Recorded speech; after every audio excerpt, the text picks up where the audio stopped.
He's developing a reputation for being particularly vigorous. It didn't need to be said who he was.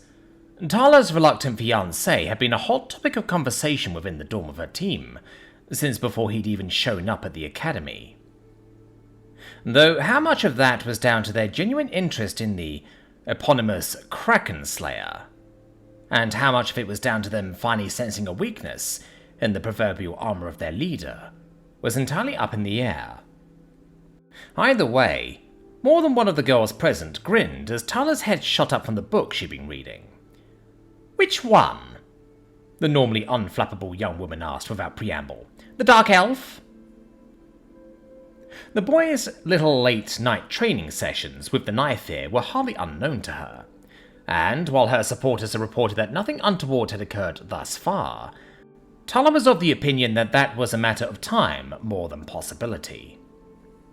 She knew what young women were like. She lived with 4 of them. And she supposed she was one, even if she liked to think she held herself to a higher standard than some of the animals she had unfortunately come to call close friends. Though, speaking of animals, a shiver ran through her. Because what if it was the orc her fiancé had been seen hanging around with? That would be... It wouldn't cancel the engagement. Given the plans of houses Blackstone and Ashfield, there were few enough things between the sky and sea that could do that. Their goals were too important to be jeopardized by the scandalous behavior of some young buck acting out. With that said, it would be her who'd have to live with the shame. And given his previous behavior, she thought grimly, well, it would be far from out of character for him to fuck some damn greenskin in an attempt to... Or rather, his team is... Sherry sing-songed from her position on the nearby sofa, finally finishing her earlier statement. On the floats. Tala's response was instant, as was her wrath, as she plucked up a nearby pillow and threw it at her cat of a teammate. "You cow!" she grunted, as the young woman narrowly ducked under the incoming fluffy projectile. A wide grin emblazoned across the blonde's face. Shaking her head, Tala sank back into her seat. 2 weeks with not a loss to be seen, Sherry continued. That's 8 back-to-back victories, if you don't count the second-year bouts, which I ain't going to. I would, Sala opined from the back of the room, because I sincerely doubt he's learning anything from slamming his team's face into a wall over and over. All he's doing is hurting his scores. I wouldn't say that, Sherry shot back. According to some of our little birds, they actually managed to down 2 of those second years a week back. The other girl rolled her eyes. A feat they failed to repeat this week because the second year stopped going easy on them. And they were ready for the Ashfield's new spell, Maureen pointed out from the back of the room. That dark elf of theirs is apparently a demon with it if she gets below decks. Ah yes, the flashbang. An offensive spell that was usable in the floats, and could be used consecutively with even a modicum of ether. Rumour of it had already spread around the school, because even if it wasn't a terribly potent ability, anything that might give a team an advantage on the floats or in the skeleton was to be coveted.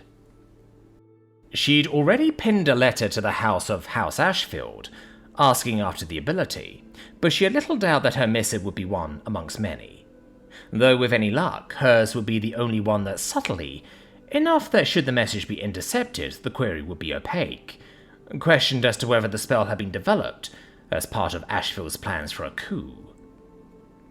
The fact that it was noticeably more effective against elves had not gone unnoticed by her. And if said spell truly was part of the house's expansion plans, what the hell were they thinking unveiling it at the academy? Then again, it wasn't like the thing was some kind of incredible game-changer. A handy little tool in the hands of the less magically gifted, certainly, but hardly worth mentioning when compared to real war magic. The only reason it was generating so much interest within the halls of the academy was because it was harmless enough to be used in an arena where actual combat magic was disallowed. Perhaps the creation of this new spell is simply a means to raise funds, Tala considered.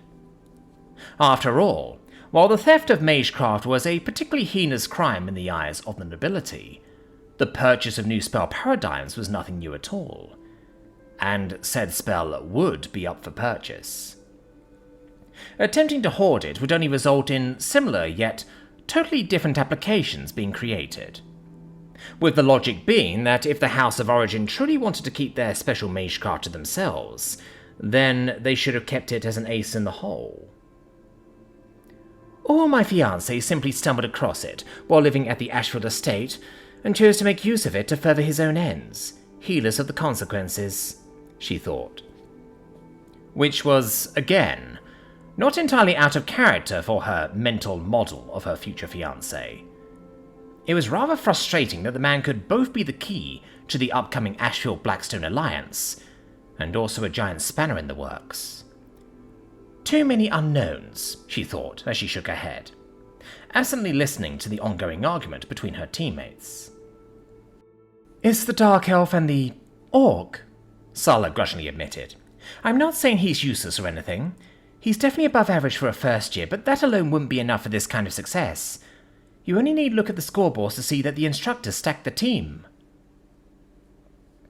Sala wasn't the only member of the team to wince at the mention of the Orc.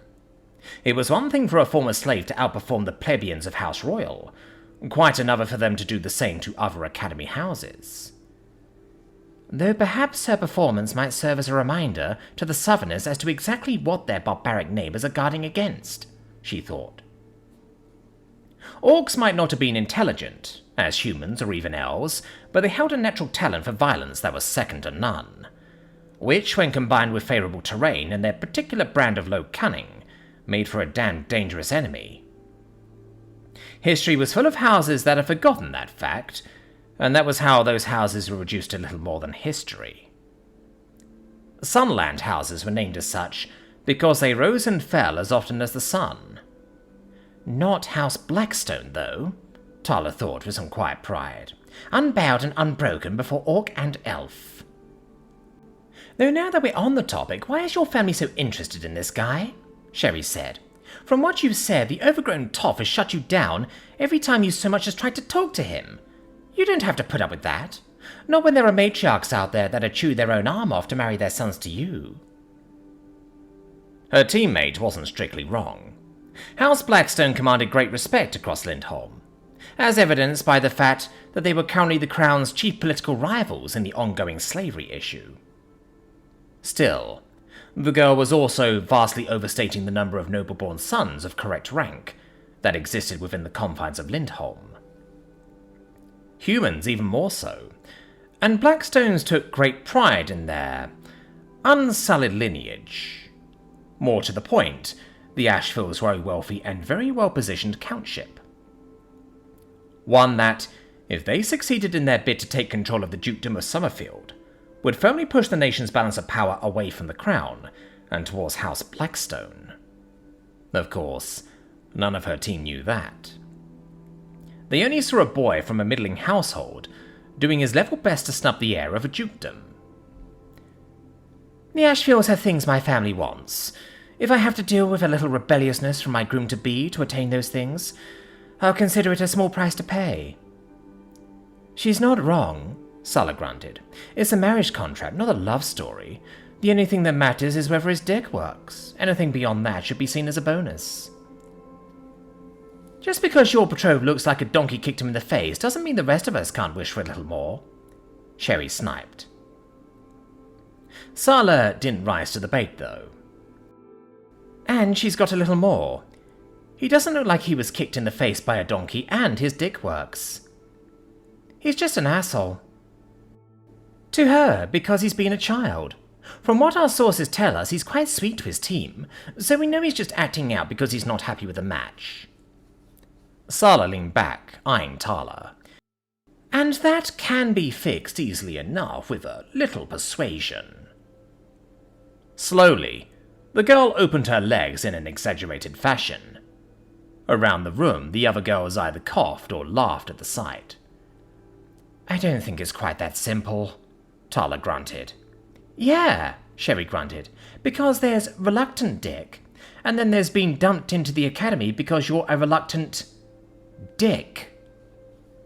Yes, that was a move that was supposed to bring home the reality of his privilege to the reticent man, and hopefully force him to grow up a little. Unfortunately, it had worked, only in a manner that the Asheville matriarch hadn't expected.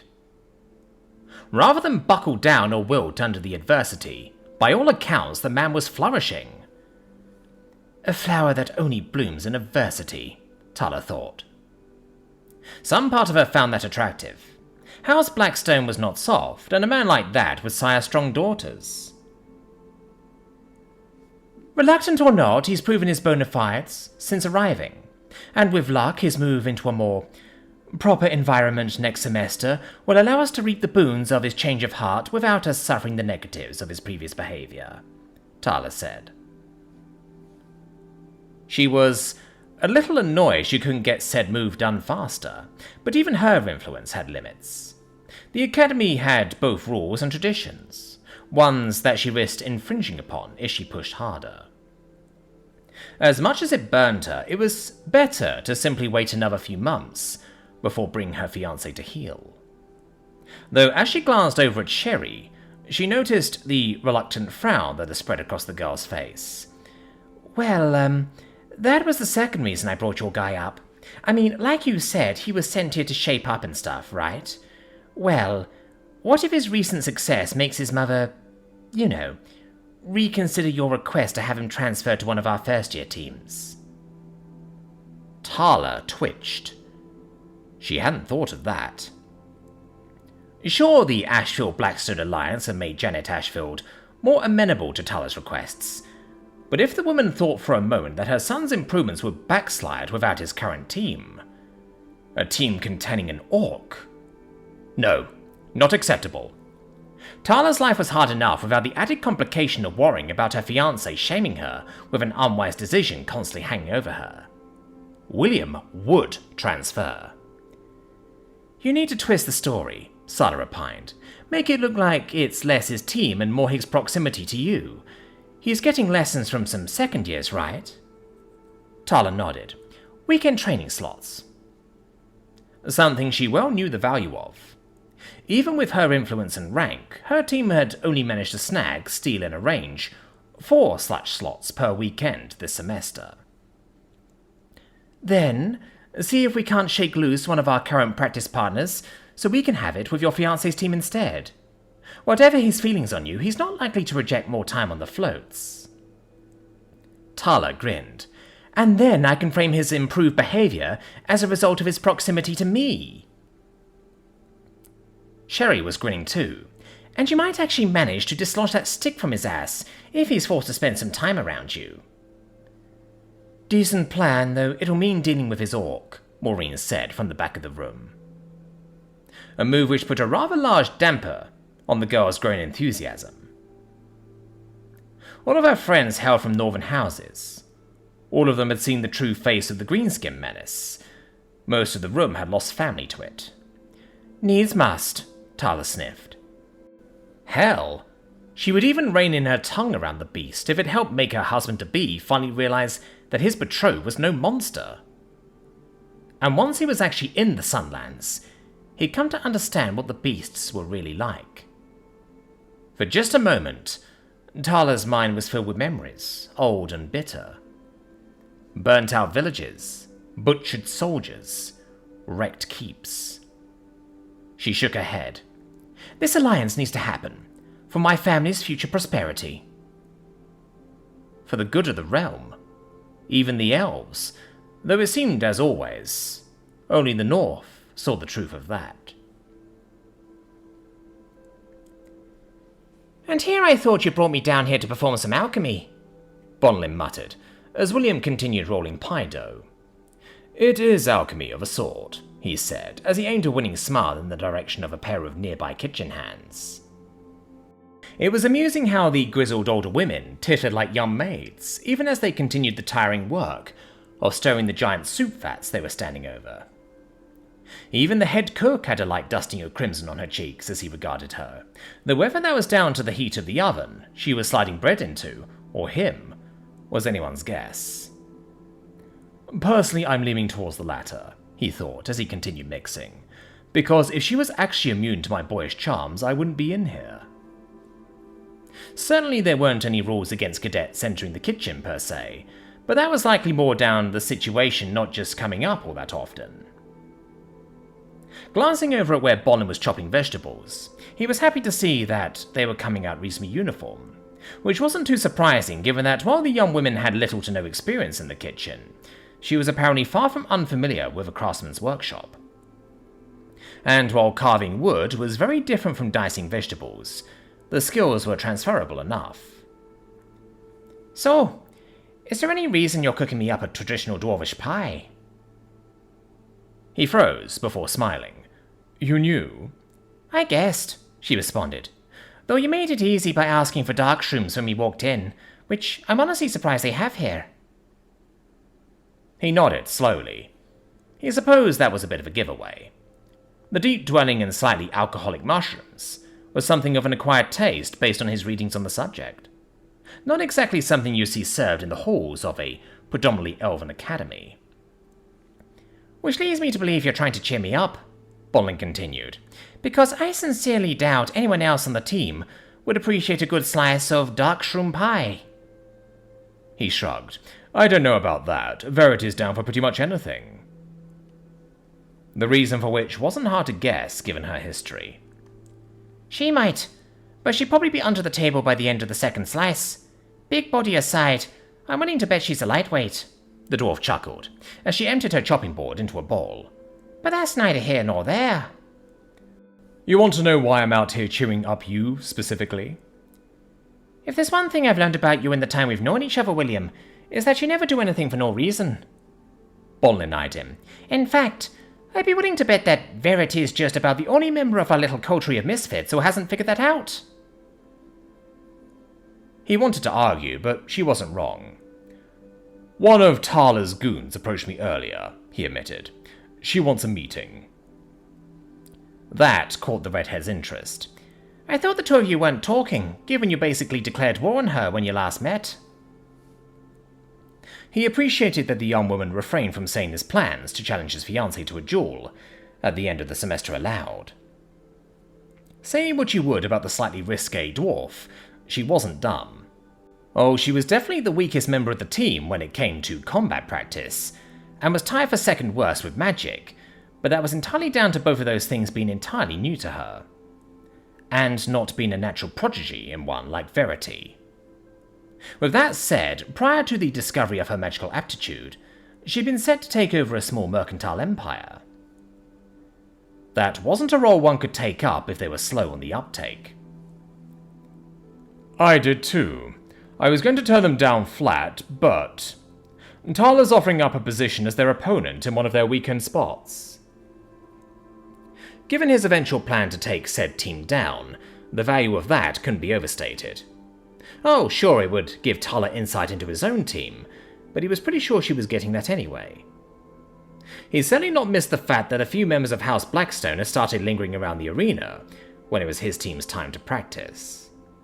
So no, he didn't have much to lose by accepting her offer, and a lot to gain. Not least of all because that would give us 4 weekend spots. 3 on the floats and 1 on the skeleton, he thought.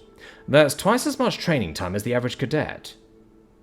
Of course, that was also why he needed to talk to Bonnlyn.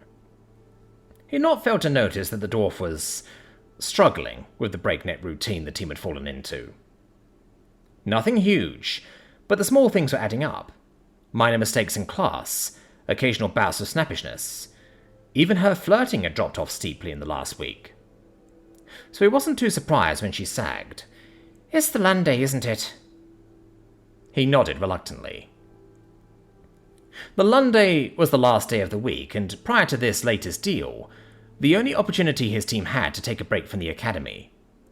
Not for long, just a few hours in the morning, before they returned for their bout in the skeleton in the evening.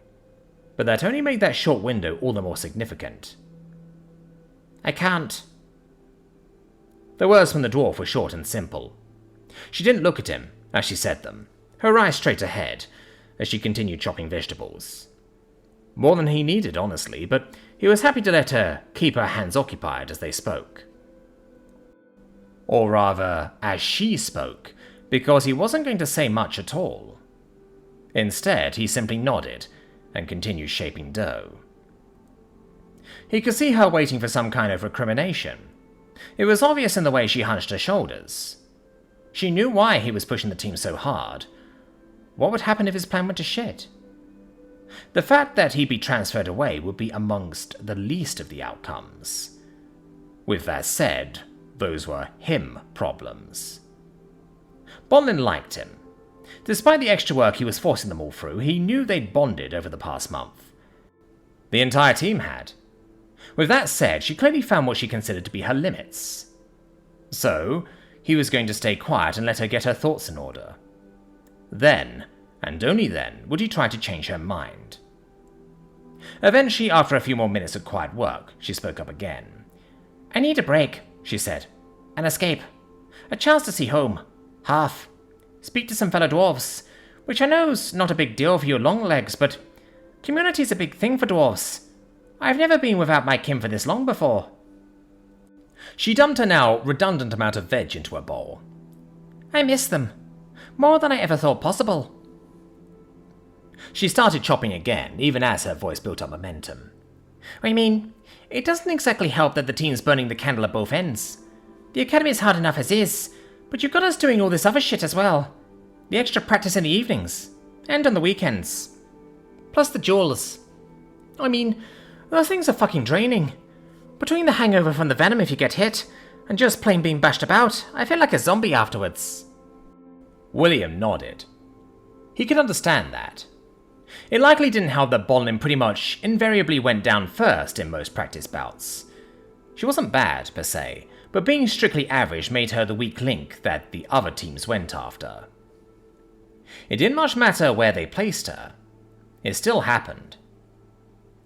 A fact that now made him feel a little guilty, given that he started exploiting that fact by, well, to say that he'd used Bonnlyn as bait in a few of the recent matches was an exaggeration, but not much of one.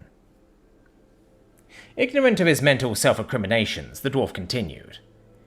"Maybe the rest of you were built for that, but I'm not. I mean, aside from Verity, the three of you have been training most of your lives for this. Prior to a few months ago, I was learning how to run my family business." She threw the knife down with a grunt. "It's just too much. I've no fucking clue how Verity does it." Despite himself, he laughed, though it was a low, quiet thing. "I wouldn't compare yourself to Verity. As you said, I've been preparing for this shit for most of my life, and she could still beat the stuffing out of me in a fight." Honestly, it was ridiculous. He was 90 years old, chronologically, and he was being outperformed not just by an outright unnatural dark elf, but by a barely literate former slave, both of whom were 18. He shook his head at the absurdity. Sure, it was mostly just in things relating to physical activity, but even that should have seen him well ahead, given the fact that he was a guy. Well, at least where Marlene was concerned. Still, even compared to other orcs, Verity was something of a freak of nature. "I'd say it was pure luck that both her and Marlene ended up on my team, but I'm beginning to suspect luck had little to do with it," he thought absently. "I mean, sure, the extra practice definitely helps, but I was given very fertile ground to work with." Too fertile. Enough so that he was beginning to wonder if his mother's instructions regarding his placement were more specific than he thought. After all, the Ashfield matriarch never did one thing when she could perform two. Slapping him into shape by placing him House Royal was one thing, but having him also succeed, earning some prestige for the house in the process, yeah, he could see her doing that. And all she'd have to do was request that some of the intake's more talented and driven members were placed onto his team. Though if that is the case, it's possible I might not need to worry about being transferred out at the end of the semester after all, he thought. Though he'd not bet on it. Raising his profile by having him succeed would definitely be secondary in his mother's eyes to keeping her new allies in House Blackstone happy. "I'm not the type to give up. I'm really not. But being a good merchant is being able to recognize when an order comes in that you're not going to be able to fill." Bonnlyn continued talking, rambling almost, as if she was trying to justify her failure to herself. For just a moment, he considered a thought he hated, deeply. "Just say you'll sleep with her if she does this," a voice seemed to say. "It'll be easy. She's a young woman. They're practically led about by their vaginas in this world. She'd leap at it." And she would. She continued to burn the candle at both ends, with the team continuing to work twice as hard as any other team in the academy.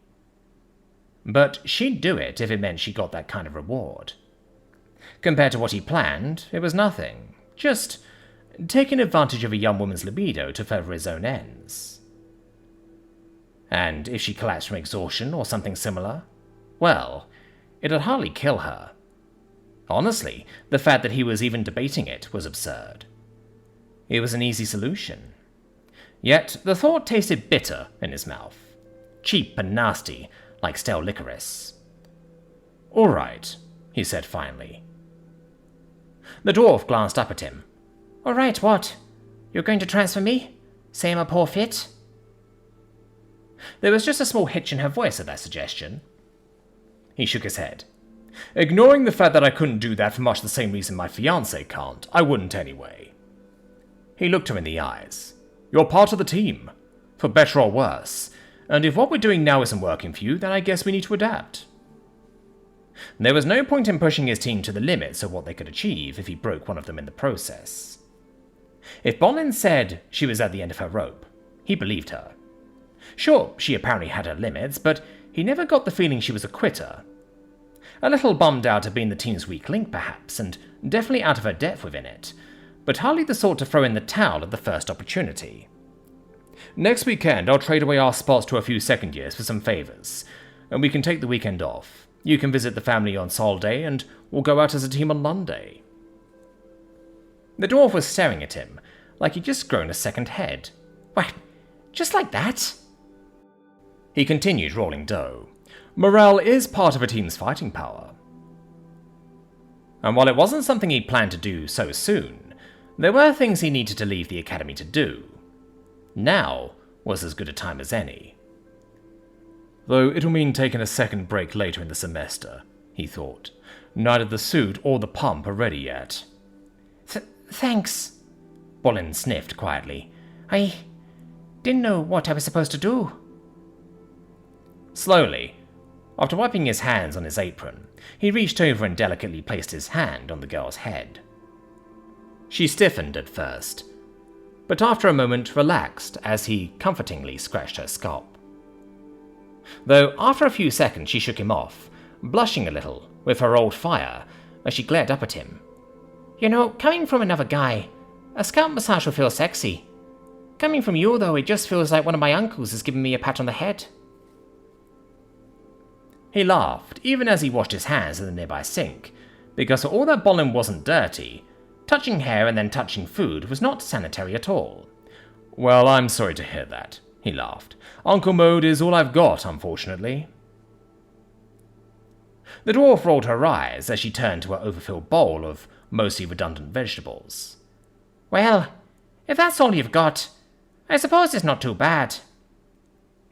William smiled. Sure, his team had lost out on some valuable practice time, something that might well cost him just about everything down the line. But watching the young woman across from him practically come back to life again, well, he couldn't quite bring himself to regret it. Somewhere in the Ashfield Manor, Lady Janet Ashfield reread the letter she'd just received, though not before glancing from it to the veritable pile of similar missives arranged on her desk behind it. "What in the deep's name is a flashbang spell?" she asked aloud.